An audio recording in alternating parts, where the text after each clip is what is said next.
Hey everybody, welcome back to Motorsports. Today we're going to be doing something a little different.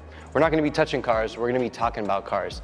And we're not just going to be talking about any cars, we're going to be talking about BMWs, and we're going to be talking about them with somebody who's very important to the local BMW community. This is Daniel M. Life, if you don't already know him. He's like more famous than me, so I'm sure you know him. Anyways, we prepared some questions that we are going to ask one another that sort of follow the guidelines of our relationship with BMW and our relationships with the local community. And it's going to give you guys a chance to really connect with us on more of a personal level, because I think that like all you guys really sort of see is us just destroying our bodies for customer cars. And we're more than that. We're more than just slaves for you guys. So today you're going to get to know us. I'm going to give Danny an opportunity to sort of talk about himself, what he does, and what he's into, and this is his beautiful car. He can talk a little bit about that, but with that, hey, what's up everyone? My name's Daniel. Most of you guys have probably seen me on Kevin's channel and on Finding Nick's channel, as you know, you guys probably follow me also on Instagram as Daniel M. Life. I've had the opportunity to greet a lot of people because of that, and one of those people have been James. You know, I've known James for a few months now, and I've gotten to know him very well, and I'm very happy to have been able to just, more than anything, the first day we met, we went ahead and we worked on his car, so it was like an instant connection. You know, we clicked, and ever since then we've had a good communication, a good friendship, and thank you for having me over. You know, this is very special. Yeah, of course. And yeah, it's funny you mentioned that. Our relationship started off actually, like the first day I met him, I was like, you know, I installed this Haas kit on my G80 and I'm getting this weird noise from the back, and he had just done it on his car, and he didn't know me from anybody else in the world. All he knew was that, you know, his friend invited me there, and we all met, and he's like, no, you know what, let's just bring it through the house and do it. And I was like, okay. We literally sat at his house like the same day I met him and rebuilt my entire suspension system for this G80 right here. So off the bat, like instant bromance, you know. It doesn't hurt that he's kind of cute too, so you know. No, it was a lot of fun, and honestly, it's really nice to really get to meet people who not only love the brand and love to mod their cars, but that also get their hands dirty. And you know, in a sense, you feel more gravitated to easily just want to lend a hand, and you know, that's what I did. You know, I just helped him out, just swapped out a few components, and he was off. So ever since then, honestly, yeah, we've had a good, you know, good connection. You know, we definitely keep in touch, you know, through car meets, through, you know, fixing cars. So honestly, it's really nice to be able to see him on, you know, with his own shop. So congratulations to them. Thank you. And for me, honestly, I think it was more of like a real recognizes real moment at that time, because most people, you know, turn around and ask, hey, you down to rip all the suspension components out of my car and put them back together right now? Well, I don't got anything to do for the next few hours. Would be like, no, you're crazy. Like, take it to a shop. You know, like that's how most people are. And yeah. He was like, hey, let's do it. And I was like, okay, yeah, he's down. He knows what's up. Like, he's not afraid. He's not afraid to rip a $100,000 car apart. You know, it's like, that's what's stopping everybody mentally. That's why I had to have the owner there. If anything went wrong, it was his fault. So I'm going to start with these questions. Question number 1, what's your favorite BMW model and why? All right, honestly for that, there's so many models. I mean, I think in a sense, you know, like my favorite model is the car that I drive, you know, because that's why I buy it. That's what I like. I could buy something else, but that's the question. But there's another sense to that question, because BMW has so much heritage behind the brand. The M brand, you know, just doesn't start with the M3 or the M4 or M5. You know, it just goes back for so long. One of the cars that honestly I really look forward to seeing right now is going to be the new the BMW 2.0 CSL. I think that's always been one of my favorites. The design, the style, it's just always been something timeless, and the fact that BMW is bringing it back with a really high sticker price. It's really awesome to see the new redesign of the vehicle. So I mean, that's kind of BMW's new theme, isn't it? Higher prices. it is. Moving on. What is the most thrilling BMW driving experience you've ever had? So, any driving experience isn't on the table. It has to be specifically with a BMW. Specifically with a BMW, personally, I would also like to recommend this to everyone because I think everybody needs to go to the track.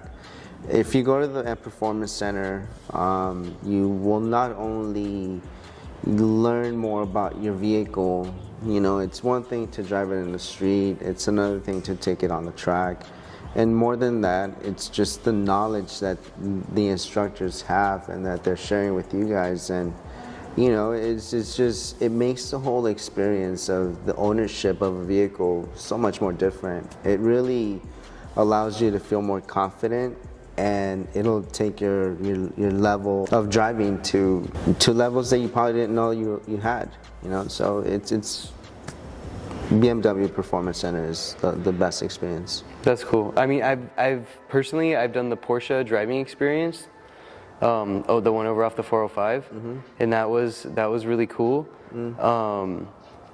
But I really want to do the BMW one. Yeah, I've taken the M4 on the track, and you know, I don't want to say that was my best experience just because I didn't have the right wheel setup, I didn't have the right suspension. I had it as the way it is on the HREs and super low, so slammed. I couldn't really push the car. I couldn't hit the braking points like I wanted. So, I mean, it was fun, but not like thrashing BMW's cars. You know, they're just smashing on them, and you know, that's what they're there for. And that, again, that's what just really made that experience so much more unforgettable, because you go out there, you can shave off a second every single time you go through another lap, and more than anything, you don't have to worry about the maintenance cost.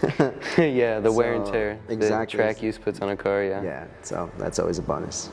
Okay, cool. So the BMW driving experience, gotta check that one out.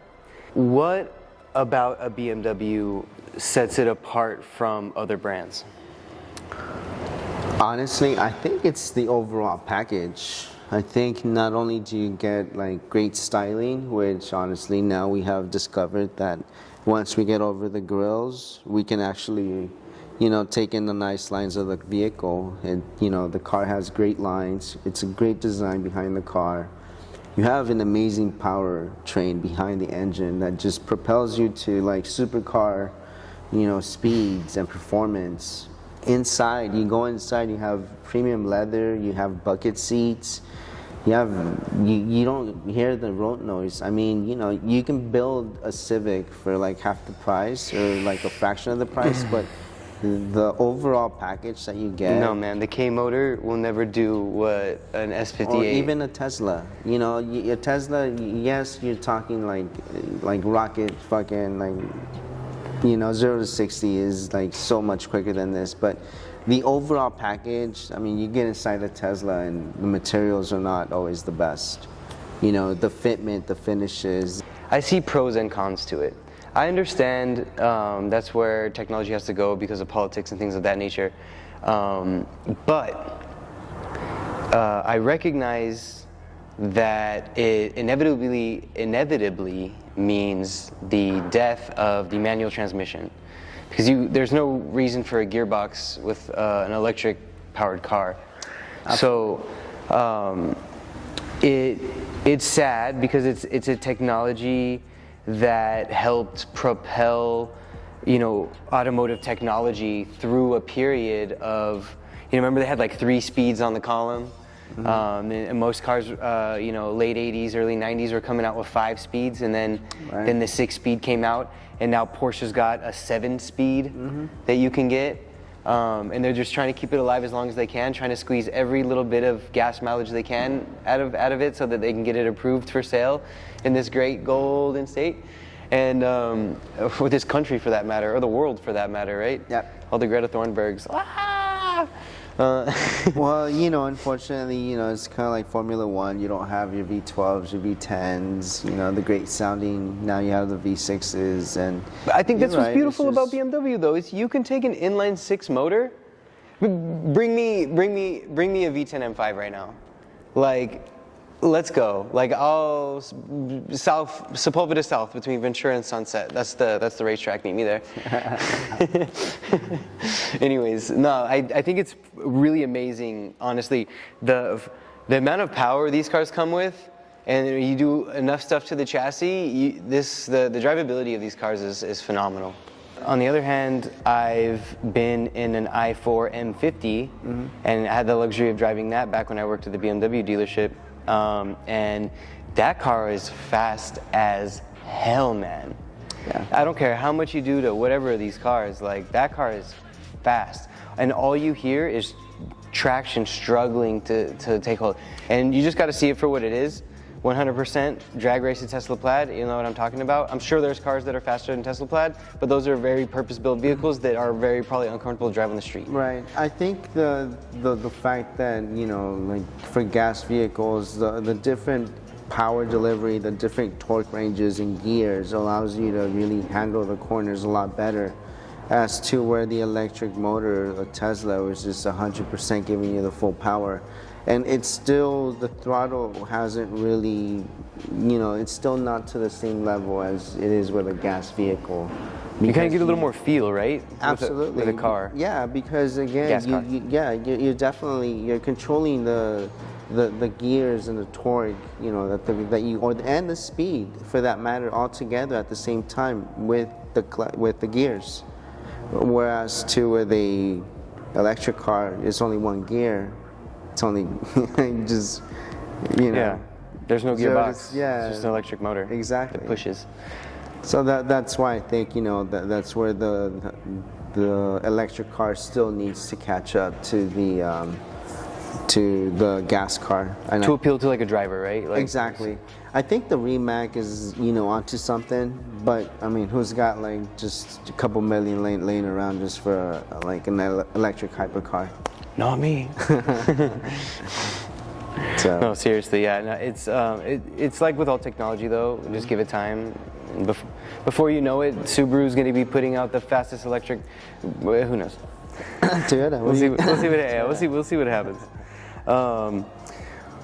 What's your opinion on the reliability of BMW and then like the cost of ownership, like maintenance costs and things of that nature? As far as the reliability, I mean, you make it as reliable as how much power you really want out of the car. Realistically, like if you stay within the parameters that the car was designed and engineered to, you're definitely going to stay within a good, safe parameter. But, all these components were rated for a certain horsepower and torque. Once you start adding more power without really reinforcing some of these components, you're asking for trouble. If you're going to keep your car basic and stock, I would just say as long as you do a good oil maintenance, a good oil change, you can definitely increase the life of the car. You can have a good engine that's going to give you the performance. Now, if you want more horsepower, then at that point, you got to upgrade the mods. You just can't expect to, tell the car, hey, make me an extra 100 horsepower and you figure it out how you cool down or what you need to do. It's unreal. So again, as long as you're able to, okay, so I guess we kind of go back to what you're trying to achieve as an owner. If you want reliability, these cars are reliable as long as you do the maintenance. It is a little pricey if you go to the dealership, but there's always deals out there. That's exactly why we exist. Yeah. It's like our whole thing. So. And therefore, and not to mention, I feel like shops like yours, you're able to cater more a one-on-one, experience with the owner than the dealership. You go to the dealership, you give it to one person, and then that person gives it to another person, and then that person gives it to another person, and the person that gives you the whole results is not the actual person that works on the car. So your car travels through many hands, and you lose the connection to the person who's going to be working on your car. And I think most owners really like the more, one-on-one, like you know the car, you check it in and then you check it out. You're the one that does everything. So it's an intimate experience, Daniel. Yeah, exactly, exactly. Going back, actually, you just mentioned how it works at a dealership. After spending 2 years at one, I'll tell you exactly how it works and how annoying the process is, not only for the customer, but for anybody who works in any department there that's trying to get whatever project that's coming out. Because, first of all, the customer talks to a service writer only. The customer talks to a service writer. The service writer lies to the customer most often. The service writer writes an RO in another language for some reason. They send that to you, and you then try and diagnose a car. You find out that it has nothing to do with what the service writer actually wrote on the paper, so you have to communicate that to the service writer. The service writer then communicates that back to the customer. The customer doesn't understand what's going on because it's the technician that actually found the problem, because the technician knows stuff. Service writers don't know anything. Customers don't know anything. So it ended up being like this train of, can I say fuckery? And like, when it came down to getting parts, a customer brings in their car, they need parts. Cool, now we have to wait for parts approvals. It's just this long, drawn-out process of, drop your car off and come pick it up next week. Sort of like really relaxed attitude of like, figure it out. And people, for whatever reason, and it's super expensive. People are paying $250 an hour there for labor, and customers are more than willing to do it for some reason. Most people think that just because you go to the dealership that you're going to get your work done by people who are going to take their time. And in reality, unfortunately, these techs, they're also under the finger of, their supervisors. And it's a numbers game. And like I said, you really lose the connection between the person who actually can explain to you the issues of the vehicle, as opposed to just reading it off a paper and being like, okay, I need this, so what does that mean? Yeah, I've gotten calls from people who have had diagnoses done with software by other people who just show up in cars and tell you what the problem with your car is based on a computer scan. Yeah. And then they end up calling me like, yo, this didn't work. And I'm like, no shit. So it's like, another thing is like, when you take your car, and this is firsthand experience too, everybody at that dealership that I work with, none of them want to work on cars. They work there and they make money there because that's how they support themselves or their families, nobody's supporting a family there. That's how they contribute to supporting their family. And it's really unfortunate because they work you super hard. You touch maybe 5-6 cars a day sometimes, and you'll leave with like $300, and you're like, what? You know what I mean? Yeah. And you look at the price on the bottom of this RO, the bottom line of what it's costing to feed these giant corporations that own these places and make these places money, right? And you're just like, I don't know, you basically worked all day to feed like 6 or 7 people. And it's the most unfair system of labor, I think. Listen, as a service writer, I'm not saying their jobs are easy, but if all I got to do is sit in a chair and call you on the phone and tell you something's good or bad, and then hang up, like, I'm sorry, but I don't know why you're getting paid more than me. My hands are literally going into the blender and getting shredded so that I can get this car in and out as quick as possible so the customer doesn't ream your ass. You know what I mean? At the end of the day. So it was a good game to get out of. And I would actually argue that you're more likely to get quality service and a technician who gives a shit about your car, taking it to a place that is not a dealership but that specializes in something in particular, because that person was so passionate about it that they made it their life and did it by themselves. They didn't need to ride the train on the machine. They didn't need to sit at a dealership and just get fed jobs all the time. They did it a different way because it was their passion. They were interested in it, they pursued it. Right. So at the end of the day, I promise you that 90% of people who work at dealerships rather not be working at the dealership. They just do because it's like what they have to do at this moment. Right. You ask anybody there if they'd rather own a shop or change their career field, and I bet you'd get responses 100% from every single one of them.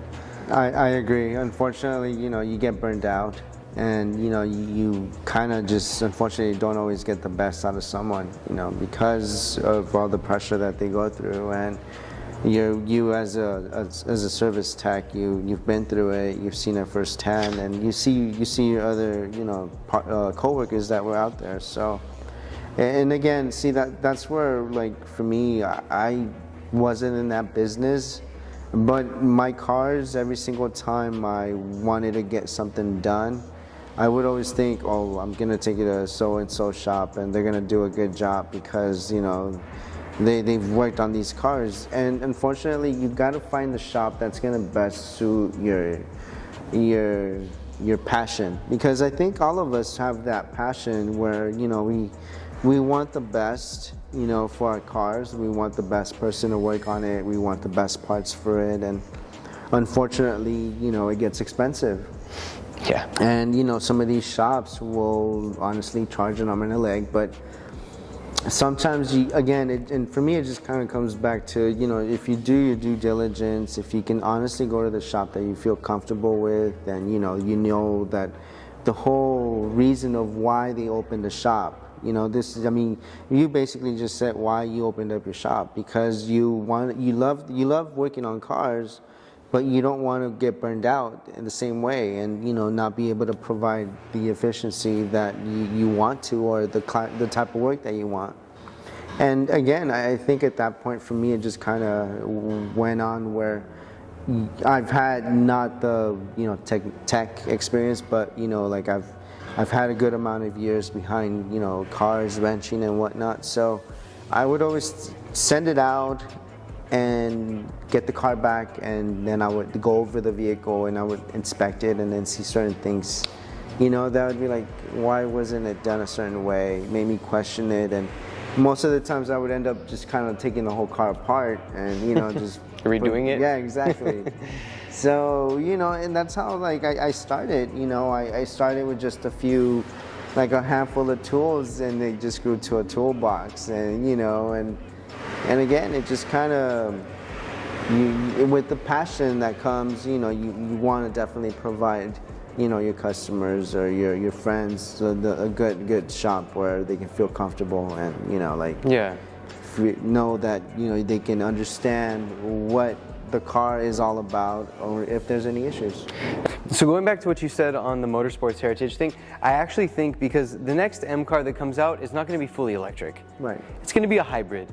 And with a hybrid motor, it's still a gasoline engine with like a hybrid, I guess you can call it like a booster electric motor between the engine and the transmission, right? So it's kind of like where the torque converter sits in between there, is where it gives us its power. So technically it still has a transmission, and you can still do gears. So I think that if M cars are going more the route of hybrid, what you're going to see is still the ability to have gears and be able to select them.